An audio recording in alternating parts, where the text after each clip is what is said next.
За энэ хуулийн хүнсний бүтээгдэхүүн аюулгүй байдлыг хангах гэдэг энэ дээр нэр томьёоны өөрчлөлт орж байгаа юм байна. За нэр томьёоч яг ингээд бас нөгөө олон улсад хэрэгэлдэг нэршил нь манайд бас зохицохгүй байна тэргээл ярьдаг. Тэгэхээр тэр байдлаар хандж байгаа юм шиг байна. За энэ дээр хамгийн гол нь энэ сая тэр хууль санаачлагчийн илтгэлд ороод байна. Нөгөө food supply chain гэдэг одоо энэ хүнсний гинжи хэлхээ гэдээ яриад байгаа. Энэ дээр чинь нөгөө хүнсний аюулгүй байдалтай за одоо энэ баталгаатай байдалтай холбоотой асуудлууд яригддаг л да. Тэгэхээр энэ дээр нэг ямар ч хяналтгүй явж байгаа нэг зүйл байна. Ялангуяа энэ хөдөө малчтын дунд одоо энэ Евомикийн хэрэглээ энэ одоо цагаан тариа гэд нэрлэлсэн бүхий л өвчнөд хийж байна. Ерөөсөө мал жоохон өвдлөөлөхөд цагаан тариа. За ямар нэгэн асуудал болоход л нөгөө Евомик тарьдаг. Тэгээд эдгээр чинь бүгдээрээ хор штэ. Тэгээд одоо мал тарьснаас хойш 14-с 21 хоног гэд ингээд тарьсны дараагаар хүнсэнд хэрэгж болно энэ төр гэдэг. Тэгээд энэ байдал бол бүр замаа алдсан. Тэгэхээр энэ асуудлыг одоо ядаж нэлээд онцгой анхаарад тусгаад ингээд энэ дээр нэг агц гаргамаар энэ бүртгэл энтертэй холбоотой эмийнхаа борлуулалт хяналттай холбоотой асуудал дээр. За ургамал дээр бол одоо энэ гербицид, пестицидийн хэрэглээ бол одоо бүр бас замаа алдсан. Дуртай нь оруулж ирдэг. Хаа хамаагүй захдаг хүртэл зардаг нэг нэгнээсээ дамжуулаад явдаг. Тэгээд цацаад хэрэгэлдэг. Мөн л технологийн горим энэ нөгөө саармагж, хор саармагж хугацаа бол бүр өнгөрсөн.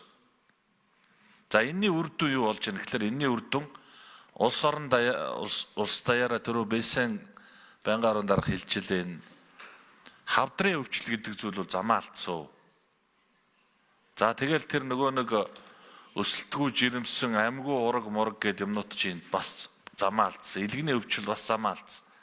Тэгэхээр хэдүүлээ энэ нэгэнт энэ хуулийн дээр гар хурж байгаа юм бол ганцхан нэр томьёо өөрчлөөд энэ асуудлуудаа ярихаас гадна энэ бодиттой үр дүн гарах асуудлууд дээр нэг жоохон анхаарч үлээсэн бэ гэдэг саналыг хэлэх гээд. Тэгээ одоо яг тэр гинжи хэлхэн дээр малаа бүртгэлжүүлэх, эмгжүүлэх, за тэр одоо таримлуудынхаа нөгөө хор пестицид, гербицидийн хэрэглээг одоо хянах мянах гэдэг. Одоо нөгөө хяндаг байсан мэрэгжлийн хяналт байхгүй болсон. Одоо ч юм хаана яваа бүүмэд. Ингээ бид хэд ухраад байна. Тэгэхээр энэ талын асуудлууд тодорхой ахиц өөрчлөлт гарахаар хуулийн тусгагдаж чадж байгаа юу гэдэг нэг зүйлийг асууя.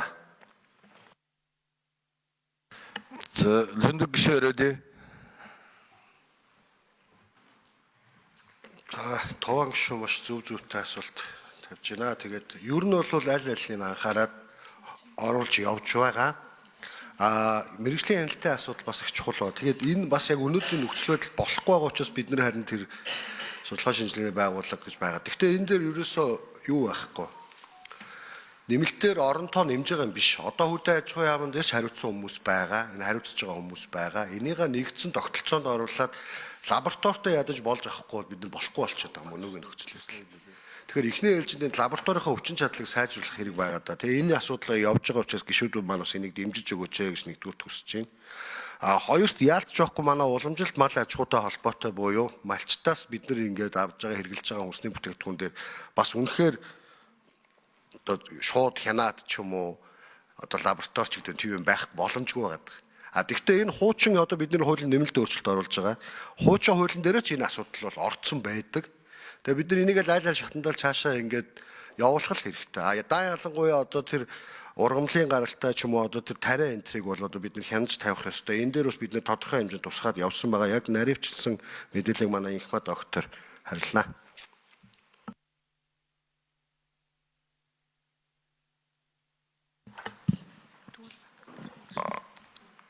3 номер нэмж хариулъя.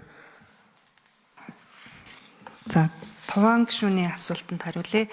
За, энэ хүнсний бүтээгдэхүүний аюулгүй байдлыг хангах тухай хууль буюу одоо хүнсний баталгаат байдлыг хангах тухай хуульд одоо шинээр хүнсний чиглэлийн үйл ажиллагаанд хориглох зүйл гэж оруулсан байгаа. За, энэ одоо шинээр одоо энэ зүйлд бол ялангуяа ургамлын гаралтай түүхэд бүтээгдэхүүн дэх пестицидийн үлдэгдэл, малын гаралтай хүнсний түүхэд бүтээгдэхүүн дэх антибиотикийн үлдэгдэл зөвшөөрөгдөх дээд хэмжээнээс хэтэрсэн агуулмжтай хүнс үйлдвэрлэхийг хориглоно гэж. За мөн хүнс үйлдвэрлэхдээ бүртгэгдээгүй хугацаа хэтэрсэн хүнсний нэмэлт хэрэглэх эсвэл хүнсний нэмэлтийн хэмжээнээс хэтрүүлэн хэрэгэлсэн, зориултыг нь өөрчилж хэрэгэлсэн одоо хориглосон ийм залтууд орсон байгаа. За ялангуяа одоо сүүлийн үед бол жимс их түүдэг, жимс их түүхтэй холбоотой баталгаад байдлын зохицуулалт бол өнөө хүртэл хуульд зохицуулагдаагүй байсан бид нар бас оруулсан. Ингэхдээ түүсэн ойн дагалдах баялагын өнгө зүс амт чанарыг урт хугацаанд